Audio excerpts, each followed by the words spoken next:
Tenanglah kini hatiku, Tuhan memimpin langkahku di setiap jalan dan kerja. Tetap ku rasa tangannya. Tenanglah, tenanglah kini hatiku, Tuhan memimpin langkahku di setiap jalan dan kerja. Tetap ku rasa tangannya. Tuhanlah yang memimpinku, tanganku dipegang teguh.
dalam pimpinanmu Tuhan.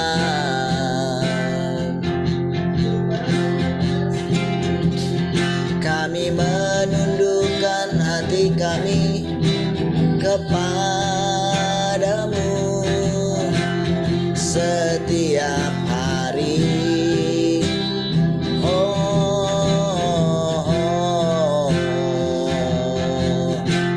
Kami menenangkan hati kami setiap hari.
Kaulah kekasih hatiku,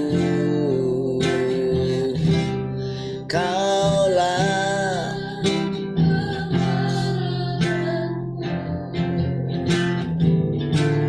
lebih dari dunia ini, lebih berharga dari emas perak, lebih berharga dari harta dunia. Yesus, Kaulah segalanya.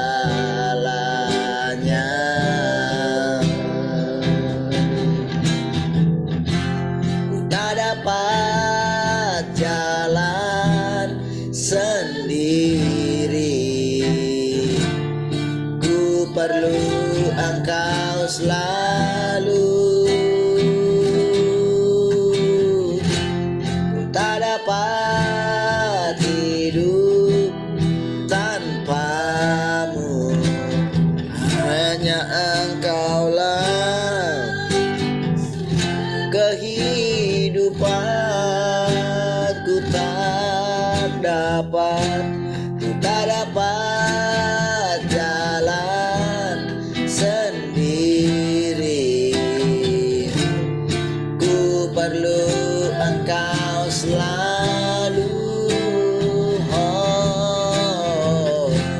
Ku tak dapat hidup tanpamu, hanya Engkaulah sumber kehidupan.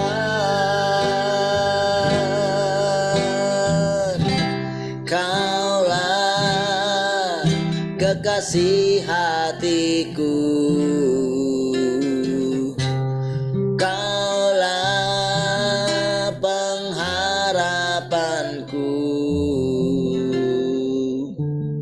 lebih dari dunia ini, lebih berharga dari emas perak, lebih berharga dari harta dunia. Yesus, Kaulah segalanya.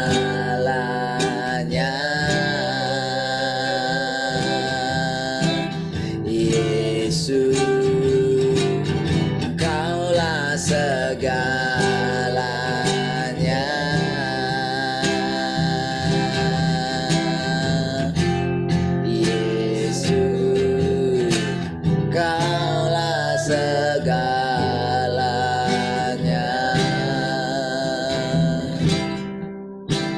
Kaulah segalanya, Tuhan, Kaulah kehidupan bagi kami. Oh, ketika Kau berfirman, maka kami menjadi hidup.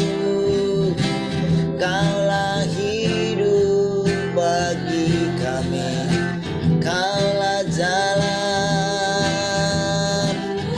bagi kami, Tuhan. Kami tenang bersama-Mu selalu.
Ku rindu Kau Tuhan, lebih dari segalanya.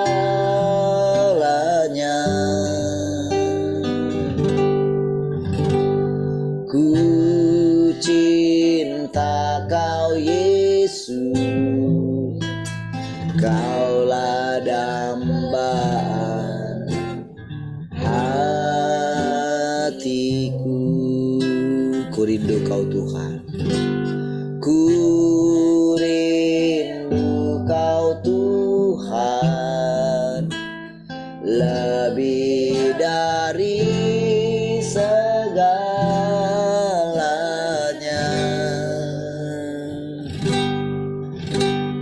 Ku cinta Kau Yesus, Kaulah dambaan.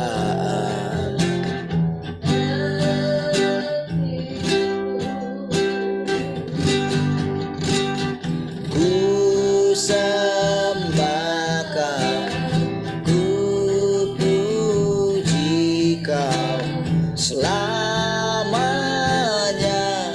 tinggal di hadirat-Mu.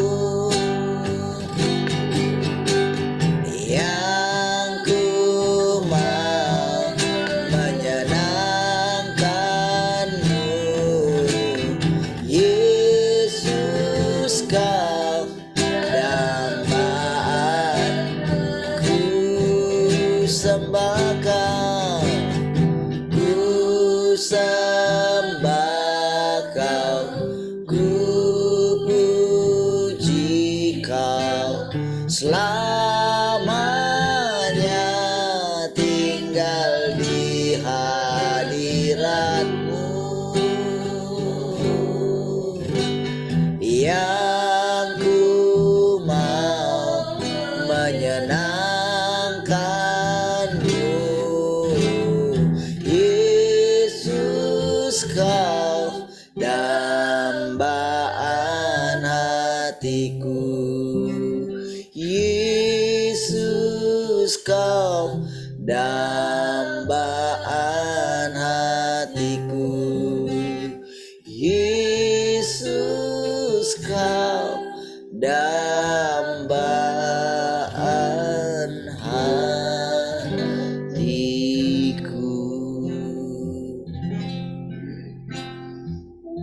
Haleluya.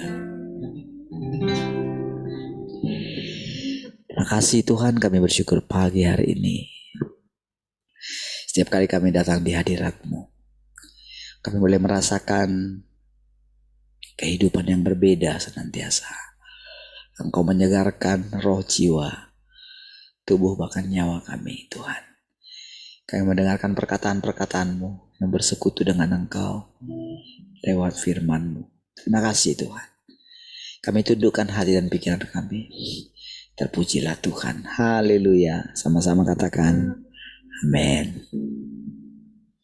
Baik, shalom semua. Selamat pagi.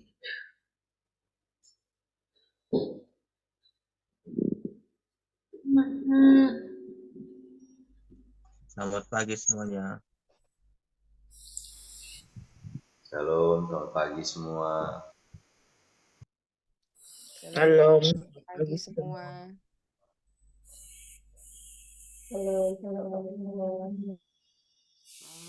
Selamat pagi semua.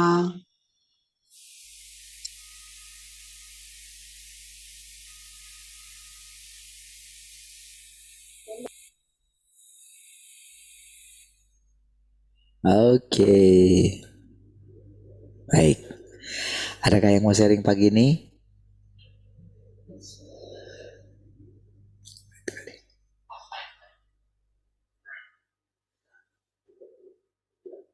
Silakan. Henny, gimana Hen? Aman, Pak.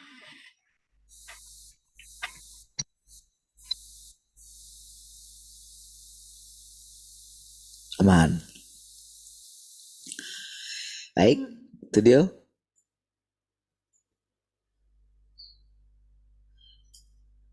Latihan. Pak Twin. Oke, saya share ya. Oke, baik. Radio ada?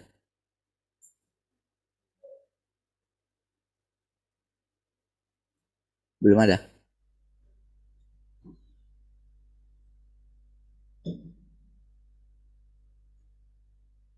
Oh, kok bisa sih?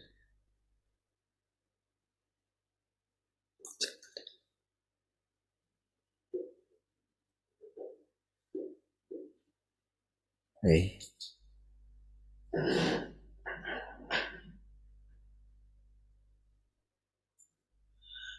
Oke ya.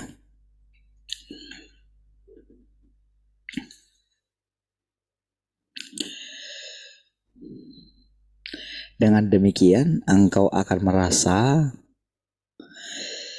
seolah-olah tidak ada banyak penderitaan dan bahwa Tuhan itu sangat baik.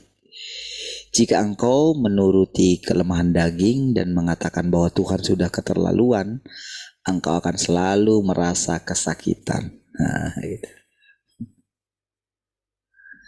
Engkau akan selalu merasa tertekan, dan engkau akan menjadi tidak jelas tentang semua pekerjaan Tuhan, dan akan tampak seolah-olah Tuhan sama sekali tidak berempati terhadap kelemahan manusia dan tidak menyadari kesulitan manusia.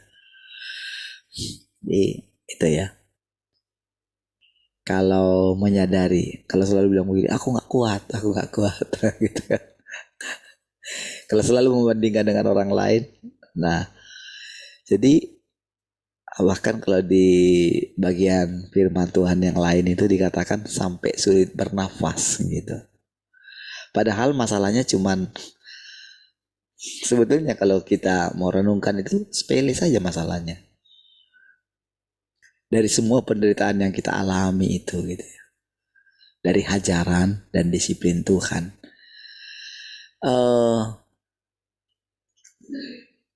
Kalau kita mau belajar gitu, sudah terima saja gitu. Terima, dan tak mungkin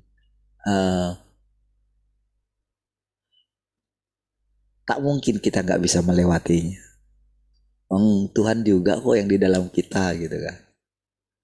Apalagi saudara, semenjak kita menerima kedatangan Tuhan yang kedua itu ya, Tuhan berinkarnasi, hati kita harusnya makin teguh sekali gitu. Saya selalu membayangkan daging saya ini ya daging Tuhan gitu. Iya. Karena apa? Ya Tuhan berdaulat. Iya kan? Saya ciptaan. Apa yang bisa saya bilang? Betul nggak saudara? Coba saudara punya pola pikir seperti itu ya. Maka saudara akan melihat Tuhan yang Maha Kuasa itu sendiri. Gitu. Akan semakin nyata dia gitu.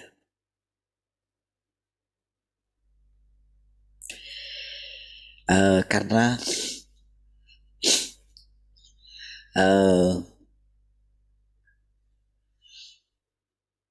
semakin lama kita bersekutu dengan Tuhan, datang kepada Tuhan, maka kita itu akan merasa tenang gitu, lega gitu, bebas gitu, merdeka gitu ya. Bahkan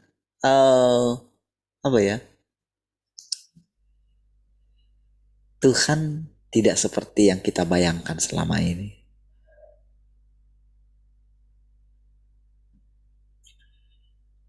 Kalau mungkin kita membayangkan dia itu kalau kita buat salah lalu dia itu langsung hukum kita, wah jauh sekali saudara.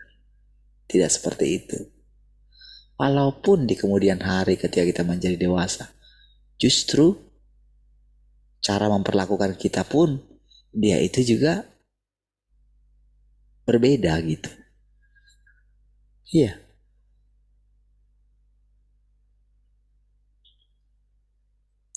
Karena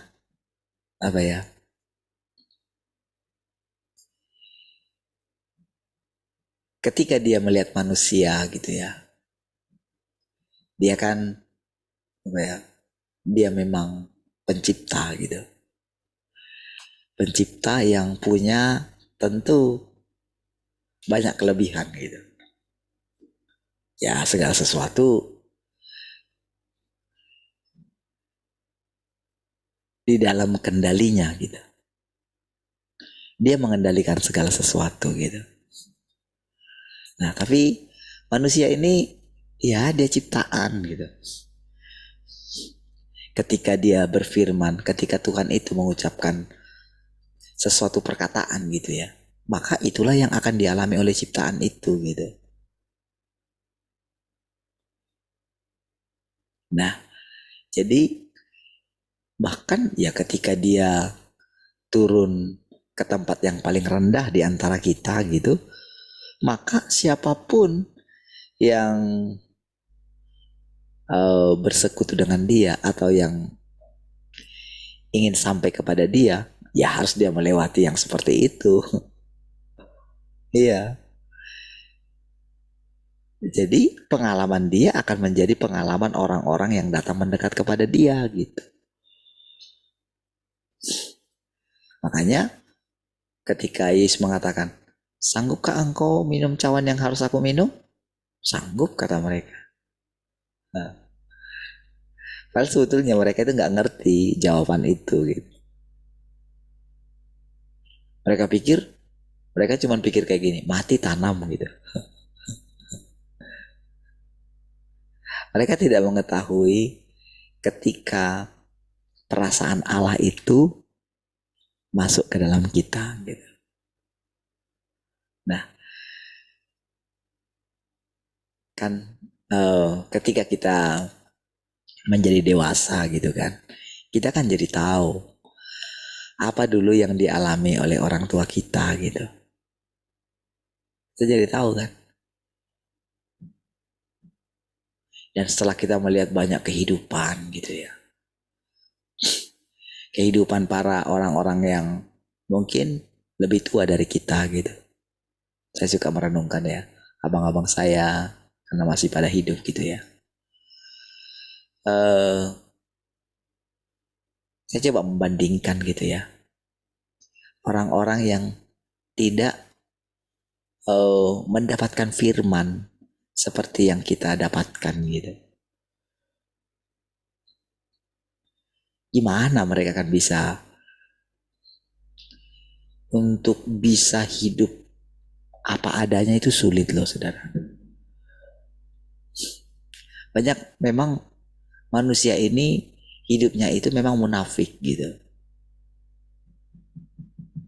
Tidak bisa apa adanya. Tidak bisa dia merendahkan diri gitu.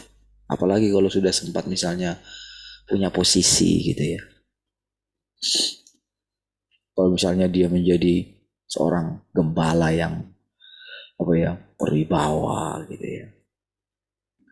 Dihormati oleh jemaatnya gitu. Karena mungkin ya kan itu kan jabatan yang tinggi ya gitu. Apalagi kalau misalnya dia pintar berkhotbah misalnya, orang terpukau gitu ya. Jadi dia sulit sekali melepaskan jabatan itu untuk menjadi sama dengan jemaatnya gitu. Sulit sekali saudara.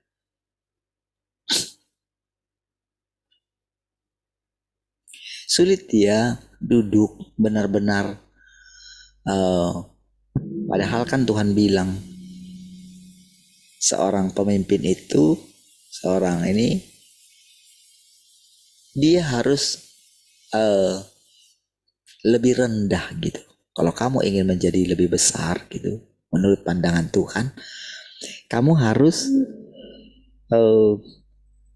siap menjadi pelayan. Artinya siap menjadi hamba gitu. Artinya siap menjadi lebih bodoh daripada jemaatnya gitu.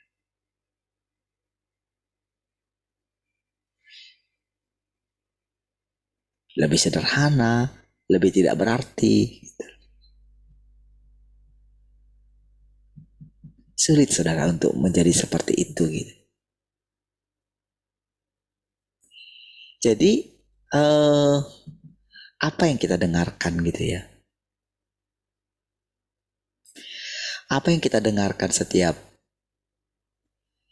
pagi gitu ya, firman yang kita dengarkan yang membuat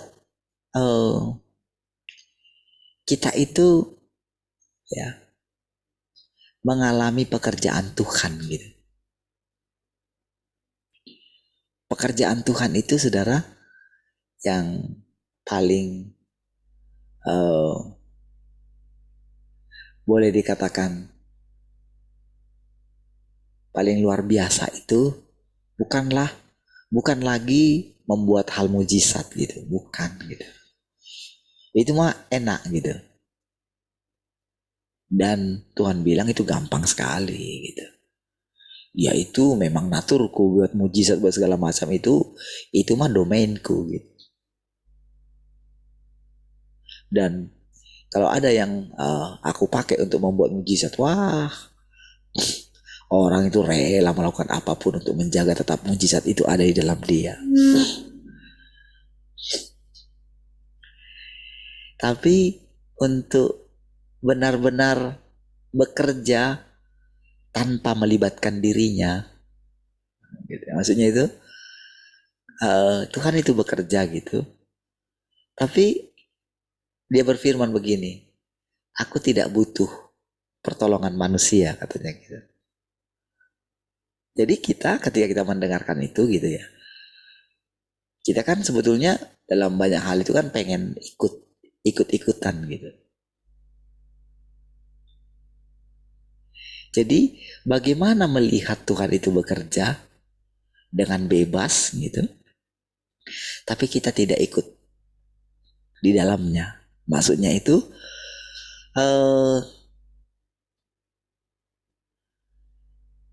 bagaimana hanya Tuhan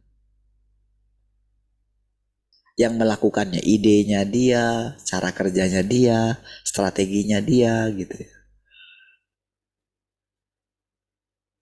Tapi ceritanya dia itu di dalam kita, pakai pikiran kita, pakai tangan kita, pakai kaki kita, pakai mulut kita gitu ya. Itu sesuatu yang sangat sangat sulit untuk dicapai oleh manusia gitu. oleh karena kerusakannya. Jadi saudara kadang kalau mau cerita kepada saudara itu ya, kadang kalau mau saya cerita gitu ya, gimana bisa berbicara mewakili Tuhan, gimana caranya berjaga-jaga, berbicara mewakili Tuhan, tapi mengetahui kalau dia itu yang berbicara gitu. Itu kan butuh apa ya? Kadang dibutuhkan keseriusan gitu. Tapi kadang justru jangan terlalu tegang gitu. Karena di saat seperti itulah dia itu akan apa ya? mengenali kita gitu. Jadi dengan dia berfirman itu ya, dia akan melihat respon kita gitu. Karena dia langsung di pusat pengendalian hati kita gitu. Dia langsung di pusat itu, langsung dia tahu semua gitu sumbernya itu. Ketika kita mau berpikir gitu ya. Jadi ketika kita mengatakan, ketika kita menerima firman, aku dan Bapa satu gitu. Oke? Kan Yesus itu mewakili kita gitu. Ciptaan yang baru. Kan ketika kita menerima Yesus, kita menjadi ciptaan yang baru. Tapi di saat yang sama, ketika dia mengatakan kita itu manusia rusak, kita ikut, kita gak bisa terpisah dengan manusia lain. Makanya Yesus harus bilang, tidak ada seorang pun yang baik, hanya Tuhan itu yang baik, katanya gitu. Ya. Jadi di saat yang sama dia sedang memerankan Allah, di saat yang sama dia itu memerankan manusia. Di satu sisi dia ingin menolong manusia, di sisi yang lain dia tidak bisa menolong manusia. Di satu sisi dia harus mengencourage murid-muridnya, di sisi yang lain dia tidak bisa berbuat banyak untuk menolong murid-muridnya. Dia hanya bisa membuka pikiran mereka. Tapi untuk bertindak harus murid-muridnya juga. Saudara,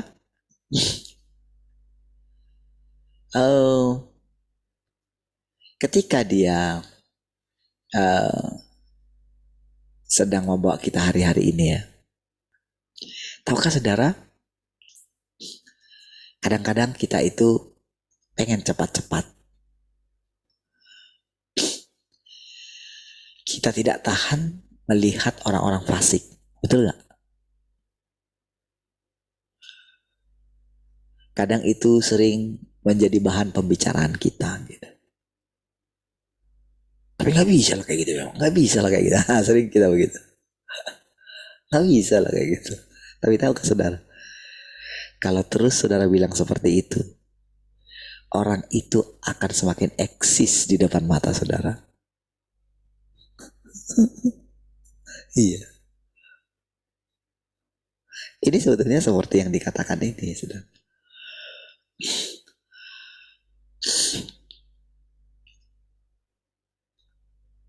Perhatikan aja nanti bagaimana cara Tuhan proses saudara. Jadi sampai katakan gini kan, jika engkau menuruti kelemahan daging dan mengatakan bahwa Tuhan sudah keterlaluan, engkau akan selalu merasa kesakitan dan akan selalu merasa tertekan, dan engkau akan menjadi tidak jelas tentang semua pekerjaan Tuhan. Dan akan tampak seolah-olah Tuhan sama sekali tidak bersempati terhadap kelemahan manusia dan tidak menyadari kesulitan manusia.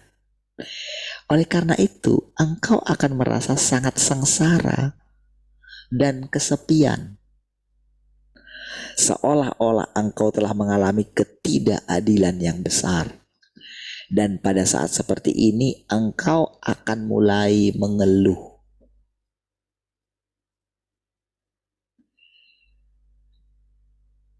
Saudara, memang semakin kita ngejar Tuhan, saudara, semakin kita itu mencari kebenaran gitu, akan mengalami ini gitu. Tetapi nasihat Tuhan bagi kita gitu. Nah, saudara mesti perhatikan nasihat Tuhan. Kita akan mengalami itu, dan pada saat seperti itu kita tidak akan melihat Tuhan. Nggak bisa. Ketika kita punya kebutuhannya yang sangat mendesak gitu. Kan saya sering cerita bagaimana saya melewati segala kekhawatiran, kekurangan gitu ya. Kadang-kadang kan kita, kalau kita bandingkan diri kita dengan gereja lain gitu ya. Ya. Sepertinya, wah, kalau kita lihat kehidupan mereka gitu ya, para pemimpin-pemimpinnya gitu ya. Ada sih gitu ya. Kadang-kadang merasa ketidakadilan gitu. Tapi saudara, semakin kita berpikir seperti itu, justru akan semakin mengalami kesakitan gitu. Sampai saudara, dulu saya sering, ya sudahlah, gak tahu Tuhan gitu. Berkali-kali saudara saya mengalami hal seperti itu gitu. Berkali-kali, dan apalagi kalau misalnya saya lagi misalnya berniat sharing firman Tuhan ini ya kepada ya teman-teman saya gitu ya. Karena harusnya kan kalau ada orang-orang yang ya mungkin, kalau dulu mungkin saya anggap ya mereka pencari kebenaran gitu, pengen rasanya sharing kepada mereka gitu. Tapi kalau tidak menerima itu ya rasanya kok bisa ya gitu ya. Nah, jadi kadang semakin saya berusaha, itu akan semakin saya dibuat jengkel gitu. Iya, semakin dibuat seperti itu.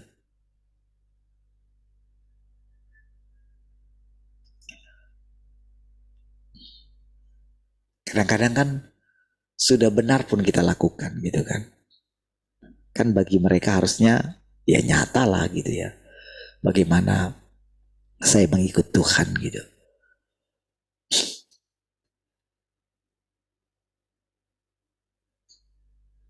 Jadi ketika berusaha menolong orang, justru masalahnya di situ.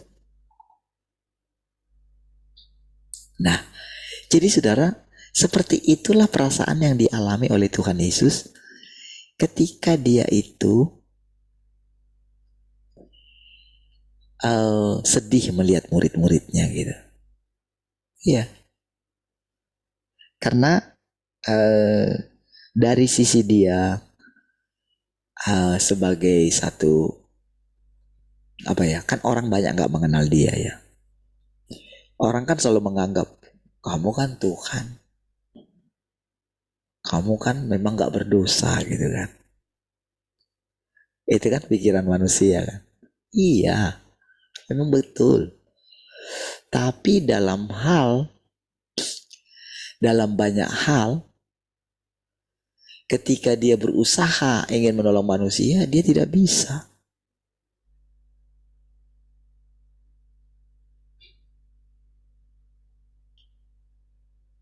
Makanya saudara,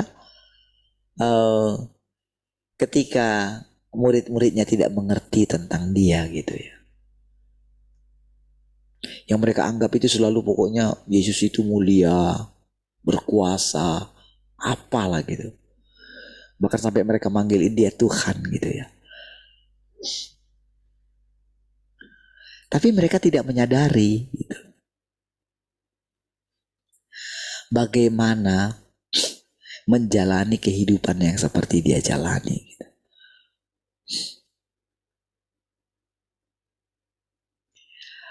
Makanya saudara, ketika Tuhan mulai jelaskan banyak hal kepada kita gitu ya, seperti ini misalnya gitu. Dulu saya memang gini ya,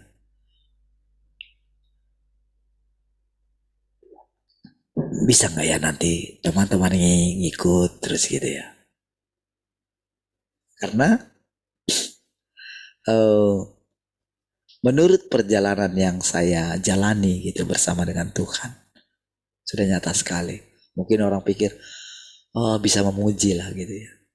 Tapi pada perjalanannya setiap hari, terlepas dari sekarang kita sudah banyak sekali mengalami Tuhan gitu ya.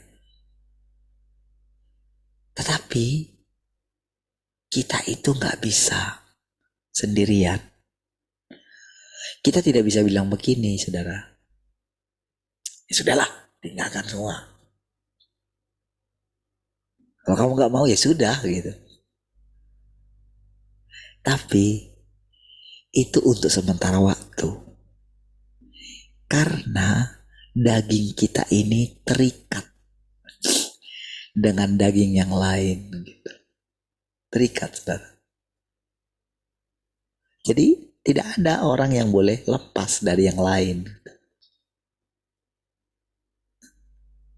Dalam hal ini kita semua sama harus menunggu Tuhan gitu, sampai dia menyelesaikan pekerjaannya. Jadi pada proses sebelum dia mengatakan selesai, jadi kita ini hanya menjalani, saudara.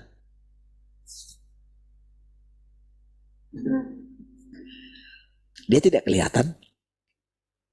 Oh, dia tidak begitu, bukan seperti dulu. Tuhan datang berfirman gitu kan. Ini firman Tuhan. Dia orang dengarkan di alam roh gitu. Oke. Sekarang tidak. Bukan dia dari luar, dia dari dalam. Dengan diam-diam. Tuhan yang kamu cari itu. Nah, gitu.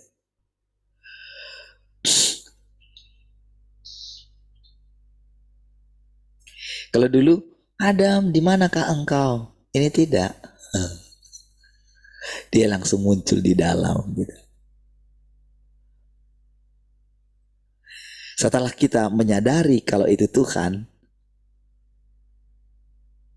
oke, nanti si jahat yang ada di dalam kita itu, ketika dia menyadari itu, saudara, dia akan coba telan gitu, menipu kita. Padahal jadi di saat seperti yang tidak kita duga, dia sudah menghilang. Ya, dan sekarang kita manusia menjalaninya gitu.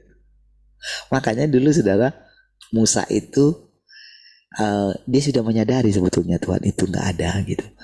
Tapi kemuliaannya masih ada, terangnya masih ada, tapi sudah memudar. Jadi dia bisa lihat gitu loh. Dia bisa tahu. Terangnya itu meredup. Tapi dia nggak mau orang Israel tahu. Nah, gitu. Karena kalau orang Israel tahu, maka mereka itu bisa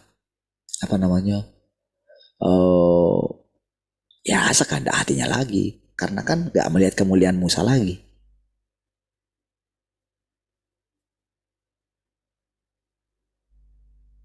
Supaya takut akan Tuhan, termasuk takut akan dia ada sama mereka. Saudara, pada waktu itu, saudara, orang Israel itu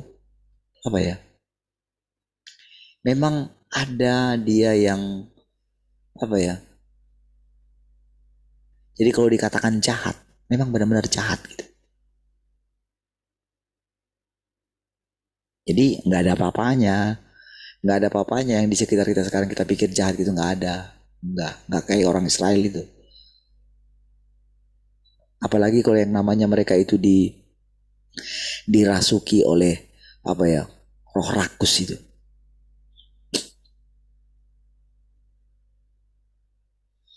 Jadi kalau kita kadang melihat di sekitar kita seperti itu, sudah, jangan terganggu gitu. Jangan jadi bahan omongan gitu. Kalau terus kita omongin, udah.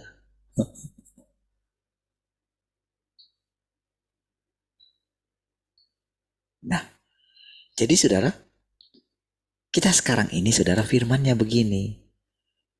Dia itu kan dikatakan kan berinkarnasi. Dia sudah datang. Tapi orang tidak percaya.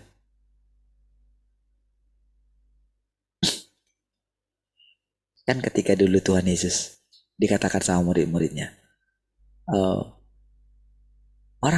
dia mengatakan sama murid-muridnya, orang mengatakan Yohanes atau Elia akan datang lagi katanya. Kan Tuhan bilang, sebetulnya Elia sudah datang. Cuman mereka tidak menerima dia. Sama saudara, dengan sekarang. Tuhan sudah datang gitu.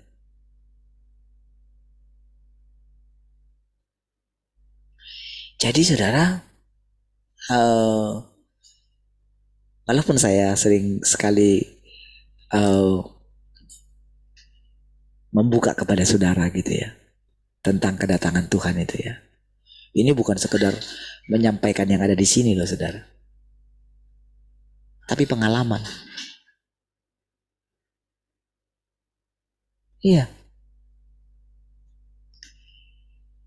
Saya tidak dapat mengatur kedatangan Tuhan itu. Sama seperti Yesus, itu pikirannya. Kalau kita mau berhikmat ya. Jadi ketika kita menerima firman ini saudara. Ketika mulai menyadari sedikit tentang anak laki-laki itu gitu ya. Kan memang kan manusia yang akan menyatakannya. Daging ini akan menyatakannya. Tetapi sekaligus di waktu yang sama, daging yang sama, itu harus menundukkan dirinya. Jadi kalau saudara lihat bagaimana Yesus itu bisa menahan dirinya, tidak menyatakan kuasanya Tuhan, itu satu ketaatan yang luar biasa gitu. Iya.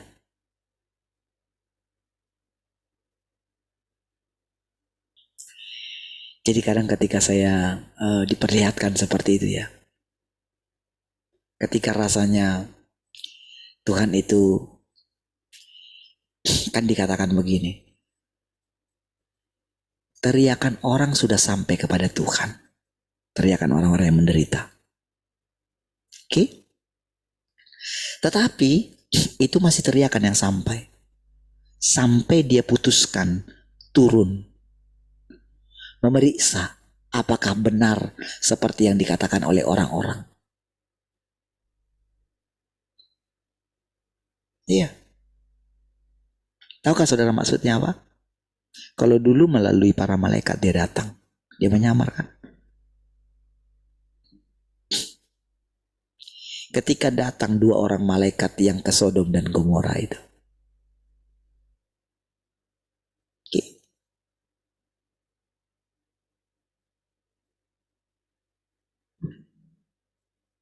Makanya saya bilang dulu kan. Mungkin kalau saya nggak datang ke tempat abang saya itu. Mungkin tidak akan mengalami seperti itu. Tapi ketika datang. Kan setiap hari kan kita sudah menyerahkan hidup kita sama Tuhan gitu.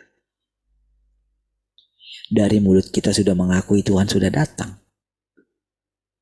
Tapi melalui siapa dia datang? Apa tanda kedatangannya? Ia melalui manusia yang memberikan dirinya untuk dia. Maka kedatangannya menjadi penghukuman, penghakiman. Ya.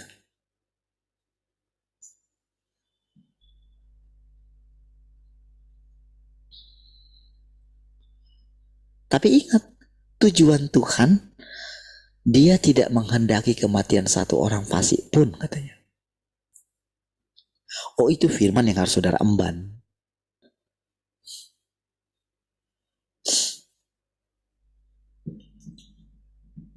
Oh, kita mesti lolos dari kesabaran.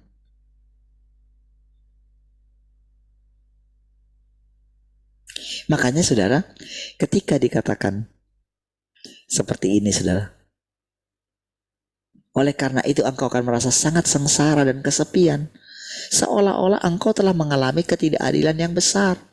Dan pada saat seperti ini engkau akan mulai mengeluh. Semakin engkau menuruti kelemahan daging dengan cara seperti ini, semakin engkau akan merasa bahwa Tuhan sudah keterlaluan. Sampai sedemikian buruknya sehingga engkau menyangkali pekerjaan Tuhan dan mulai menentang Tuhan dan menjadi penuh ketidaktaatan. Ya, kalau sudah sampai di situ sudah akan melihat. Saudara, semua ini kebenaran saudara.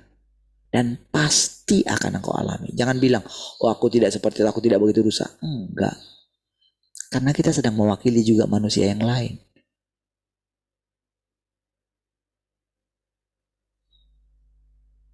Maka bagaimanapun Paulus berusaha ingin, kan dia itu kan karena roh Taurat itu saudara, tanpa sadar dia dan para murid-muridnya, para jemaatnya, itu kan menjadi tidak sabar terhadap orang lain gitu. Tidak sabar terhadap para rasul-rasul yang lain gitu. Langsung kelihatan soalnya gitu. Tapi sebetulnya pada saat yang sama Paulus juga mengalami kelemahan dalam tubuhnya, dalam dagingnya. Dia nggak ngerti-ngerti terus. Dia terus dengan mulutnya, wah dia terus menegur, terus menghajar, terus mengajari orang lain dan sebagainya. Kamu nggak bisa begini, kamu nggak bisa begini. Tapi di saat yang sama, dia punya kelemahan yang sangat banyak sekali. Tapi itu kan gak diceritakan dia sama orang lain kelemahannya itu. Pergumulannya akan kelemahan dagingnya itu. Dia gak ceritakan. Yang diceritakan sama seperti Musa itu. Dia itu menunjukkan dirinya ini harus menjaga dirinya itu dalam pandangan orang selalu baik. Itulah kelemahan para pendeta.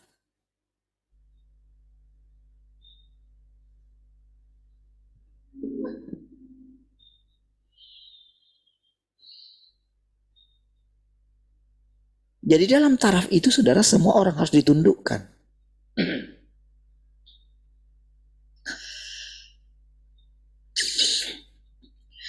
Oleh karena itu engkau harus memberontak terhadap daging dan jangan menurutinya. Perhatikan ini ya.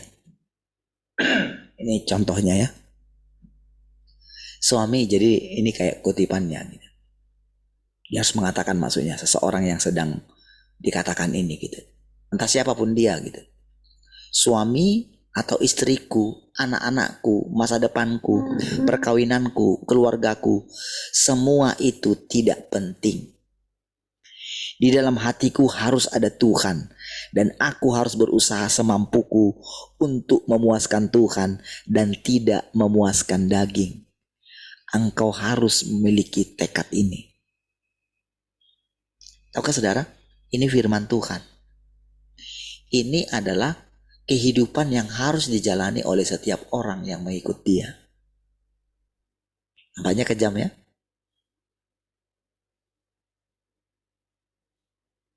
Tapi tahukah saudara? Sebetulnya untuk bisa mengalami ini, walaupun rasanya akan sulit bagi kita. Tapi tahukah saudara? Jalan ini jalan Tuhan. Jadi ketika Tuhan mengatakan jalan ini saudara, ketika Tuhan berfirman ini, Kita tidak bisa menghindar jalan ini, saudara. Karena memang toh pada suatu saat kita kan akan meninggalkan semua itu. Anak-anak kita akan apa? Mereka kan akan mandiri. Teruskah kita bisa terus selalu ngajarin dia? Tidak. Dia punya kehidupan sendiri nantinya. Apalagi sesudah mereka menikah. Nggak bisa. Makanya ketika apapun yang mulai terjadi kepada anak-anak kita, mau nggak mau kita mesti mesti siap mengatakan hal yang seperti ini. Iya, suatu saat akan mengalami.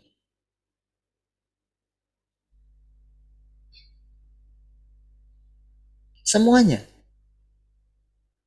Jadi kadang saudara ketika kita mengalami satu keadaan dalam rumah tangga, dalam hal apapun gitu ya. Kalau kita bisa menenangkan hati kita di hadapan Tuhan, disitulah kekuatan kita untuk bisa melewatinya. Ini yang akan memaksa kita. Dan ini adalah anugerah, saudara. Walaupun rasanya seperti kita dipaksa.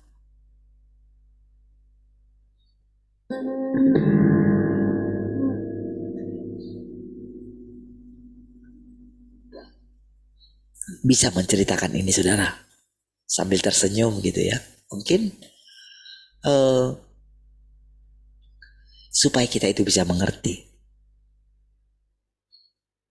Walaupun sesungguhnya sebetulnya sulit. Tetapi semakin kita memikirkannya, semakin kita berusaha untuk menghindarinya, semakin beratlah langkah kita.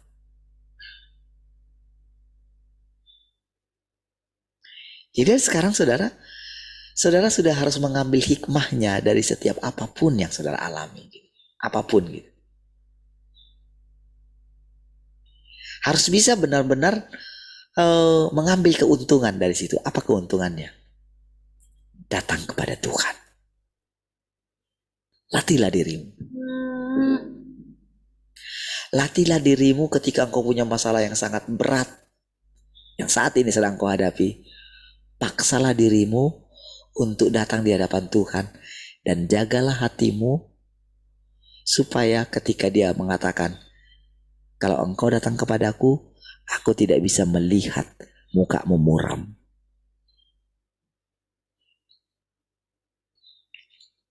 Ketika kita takut menghadap Tuhan, dan Tuhan bilang, kenapa kamu takut? Apa masalahmu?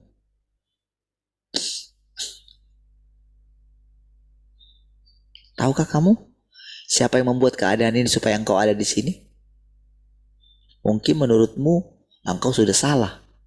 Tetapi tahukah engkau memang manusia sudah rusak.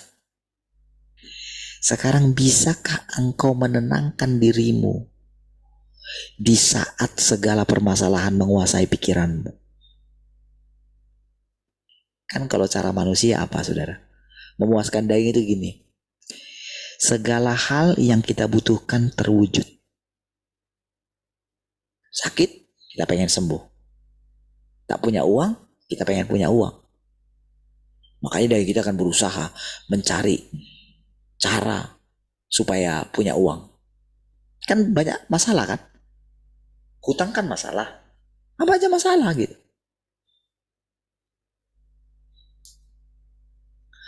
Tapi dengan datang kepada Tuhan untuk diajar oleh Tuhan benar-benar gitu, ketika kita datang, kita tidak memikirkan masalah kita.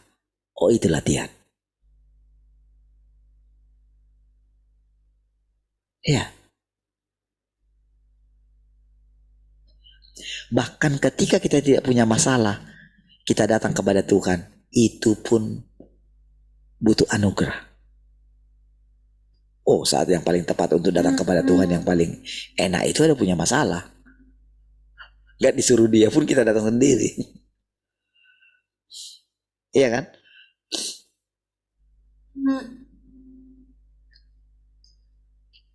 Ada ini ya, anak abang saya itu ya, udah lama sudah bermasalah ini ya. Masalah keluarganya bermasalah gitu ya. Ada datang kemarin habis ketipu gitu ya. Oh, udah gimana gitu. Nangis lah terus gitu ya. Saya ajarin gini. Coba kamu datang ketika benar-benar kamu terimpit. Datang. Kamu ada kamar kan? Kamu datang di situ tumpahkan gitu.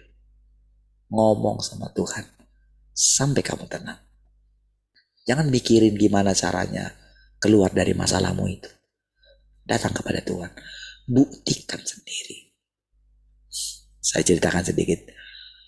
Bagaimana saya melewati banyak hal gitu ya. Hanya dengan ketika kamu datang kepada Tuhan gitu.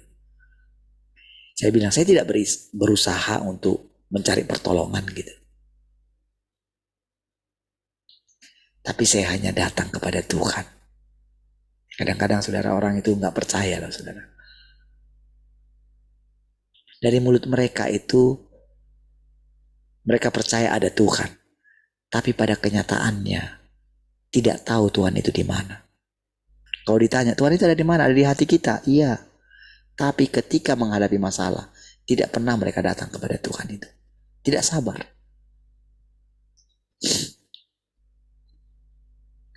Dan saya selalu kadang seperti orang gila menyatakan kepada orang gitu.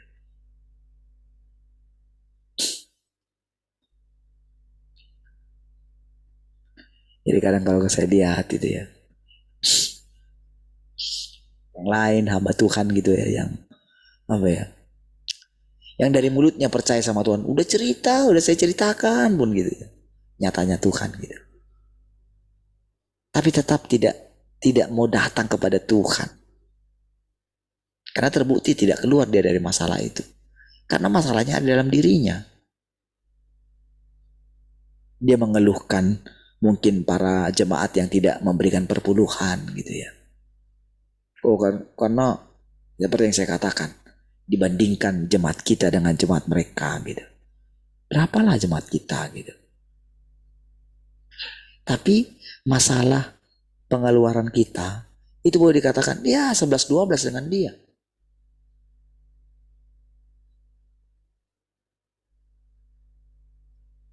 Pemasukannya berarti 11-12 gitu. Banyaknya jemaat jomplang sekali gitu.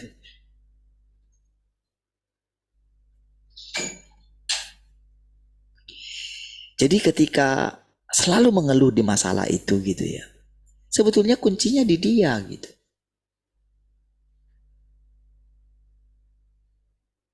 Tapi sering sekali saudara kita mencari masalah, mencari kambing hitam gitu.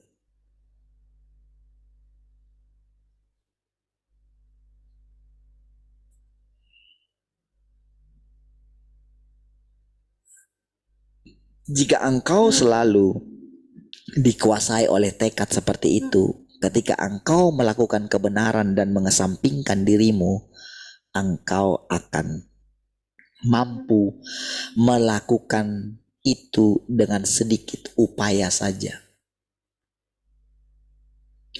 Hanya dengan punya tekad seperti itu aja.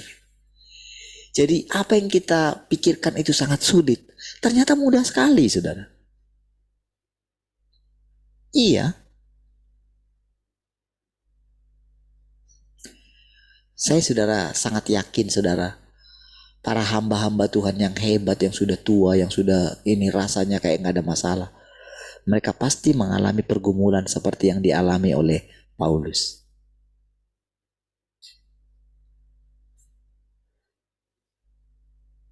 Iya. Menghadapi kerusakan mereka sendiri.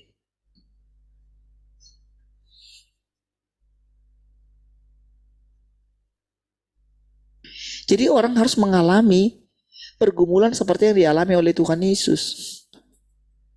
Pergumulan yang dialami oleh Tuhan Yesus bukan sekedar mati di atas kayu salib, bukan itu yang paling itu.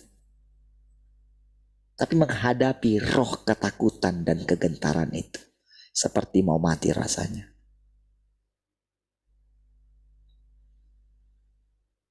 Kalau cuma mati aja, mati tanam, itu aja kok.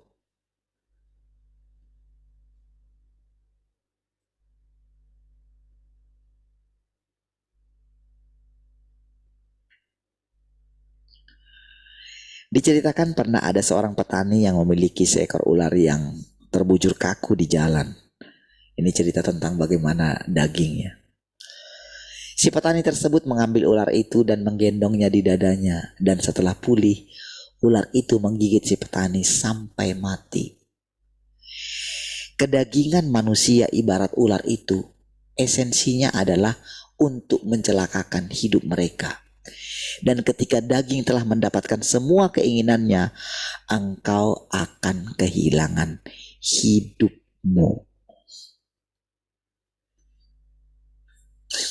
Ini kebenaran, saudara. Tapi banyak orang masih terus berusaha memuaskan keinginan dagingnya dalam banyak hal. Kebenarannya adalah ketika daging telah mendapatkan semua keinginannya, engkau justru akan kehilangan hidupmu. Yang gak ada lagi yang mau dicapai. Blank gitu. Nah, Tuhan bilang, pada hari ini kalau diambil daripadamu,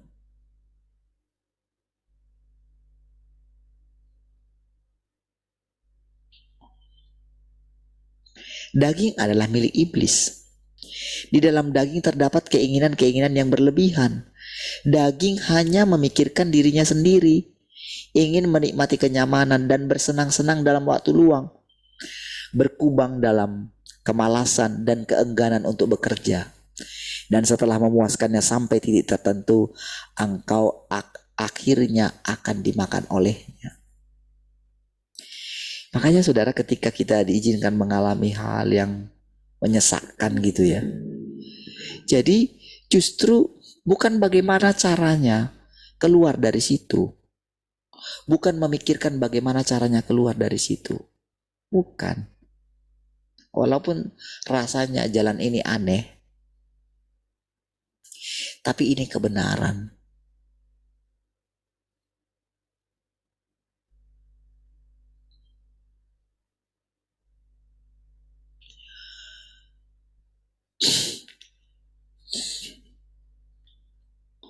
Artinya jika engkau memuaskannya saat ini, di lain waktu daging akan meminta lebih banyak. Daging selalu memiliki keinginan yang berlebihan dan permintaan baru, dan memanfaatkan caramu menurutinya untuk membuatmu semakin lebih menyayanginya dan hidup di tengah kenyamanannya. Dan jika engkau tidak mengalahkannya, pada akhirnya engkau akan merusak dirimu sendiri. Apakah engkau dapat memperoleh kehidupan di hadapan Tuhan atau tidak? Dan bagaimana akhirmu kelak tergantung pada bagaimana engkau melakukan pemberontakanmu terhadap daging. Luas ya, daging itu luas ya.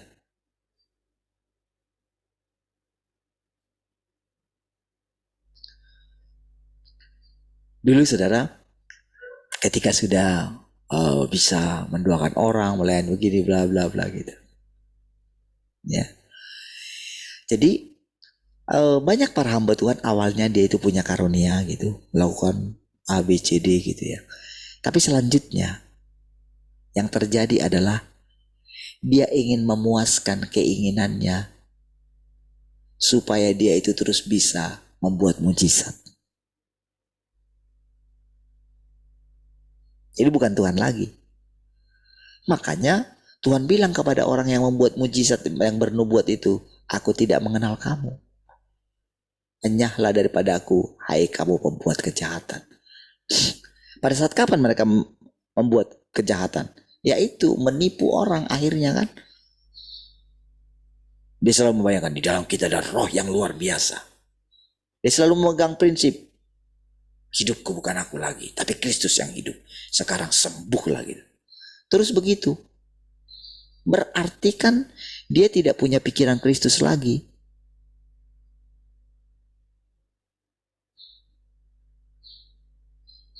Dia sembarang aja mendoakan orang. Padahal Tuhan Yesus sendiri dikatakan dalam firman Tuhan, dia tidak buat mujizat di mana-mana. Tidak semuanya dia buat mujizat gitu. Tidak semua perempuan Samaria yang berdosa ditolong dia kan. Tidak. Tapi orang-orang sampai punya ministry pelayanan perempuan Samaria kan gitu. Matilah dia karena itu. Ministry pelayanan orang-orang gila kan gitu kan. Apakah Tuhan begitu? Tidak. Tuhan itu bergerak terus gitu. Misi melakukan penginjilan dunia orang mati gitu. Tiap kali melayani pakai ilmu itu gitu. Seperti itu terus saudara.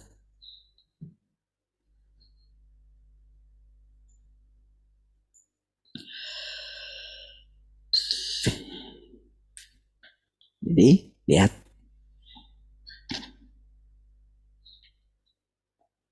Jika engkau selalu menuruti daging, iblis akan secara perlahan-lahan menelanmu dan meninggalkanmu tanpa kehidupan atau tanpa jamahan roh. Sampai tiba harinya engkau menjadi gelap sepenuhnya di dalam dirimu. Saudara, tahukah saudara? Ada begitu banyak sekali para hamba Tuhan di masa tuanya mengalami seperti ini. Iya. Setelah dia mencapai semuanya. Mencapai jemaat yang banyak. Mencapai uang yang banyak sampai triliunan. Iya loh saudara, sampai triliunan. Tapi apa yang terjadi saudara? Sampai tidak punya arah lagi. Ada banyak sekali contoh yang seperti ini. Kenapa? Dia tidak merelakannya. Karena dia bangun tahtanya gitu loh. Karena dia selalu berusaha kelihatannya baik di hadapan jemaatnya. Dan jemaatnya terus menyanjung-nyanjungnya. Dia tidak tahu sanjungan itu telah menelan dia. Iya.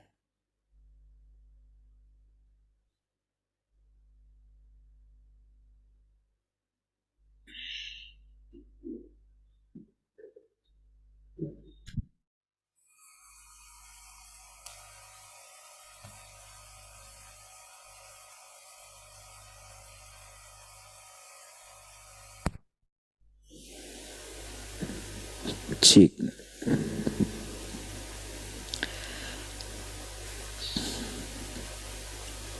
Mana tadi dia? Tuhan telah menyelamatkanmu, memilihmu dan menentukanmu dari semula. Tetapi jika saat ini engkau tidak mau memuaskannya, engkau tidak mau melakukan kebenaran, engkau tidak mau memberontak terhadap daging dengan hati yang sungguh-sungguh mengasihi Tuhan, pada akhirnya engkau akan menghancurkan dirimu sendiri dan akan menanggung penderitaan yang bukan kepalang. Jika engkau selalu menuruti daging, iblis akan secara perlahan-lahan menelanmu dan meninggalkanmu tanpa kehidupan atau tanpa jamahan roh. Sampai tiba harinya engkau menjadi gelap sepenuhnya dalam dirimu. Ketika engkau hidup dalam kegelapan, engkau akan ditawan. Engkau akan ditawan oleh iblis. Engkau tidak lagi memiliki Tuhan di dalam hatimu. Dan pada saat itu engkau akan menyangkali keberadaan Tuhan dan meninggalkannya. Jadi, jika orang ingin mengasihi Tuhan, mereka harus membayar harga dengan cara menanggung penderitaan dan kesulitan. Tidak perlu semangat dan susah payah lahiriah. Tidak perlu lebih banyak membaca dan menyibukkan diri. Sebaliknya mereka harus mengesampingkan hal-hal berikut ini dalam diri mereka. Pemikiran yang berlebihan, kepentingan pribadi dan pertimbangan, gagasan serta niat mereka sendiri. Inilah kehendak Tuhan. Tahukah saudara? Sebetulnya itu sederhana saudara. Jadi saudara, kalau kita melihat seperti yang tadi rasanya itu ngeri sekali ya. Tapi memang itu kenyataan saudara. Apa yang dikehendaki Tuhan daripada kita gitu adalah mengenali kerusakan daging gitu. mengenali siapa dirimu. Jangan meninggikan dirimu. Ketika Tuhan katakan manusia itu rusak, jangan sangkali, itu kebenaran. Karena dengan menyadari seperti dengan mengenali, dengan mengetahui keberadaanmu seperti itu, engkau akan berjaga-jaga. Engkau akan benar-benar serius datang kepada Tuhan. Iya. Jadi kalau kita itu datang kepada Tuhan, kita itu kayak nggak bisa menemukan ketenangan gitu ya. Berarti ada sesuatu yang salah. Engkau nggak boleh membiarkan keadaan itu. Engkau harus mencari tahu. Kesusahan satu hari cukup untuk satu hari. Ketika kita nggak bisa melakukan apa-apa, kita nggak disuruh pergi kemana-mana gitu. Oke, kita dengan tenang di hadapan Tuhan. Duduklah di kamarmu.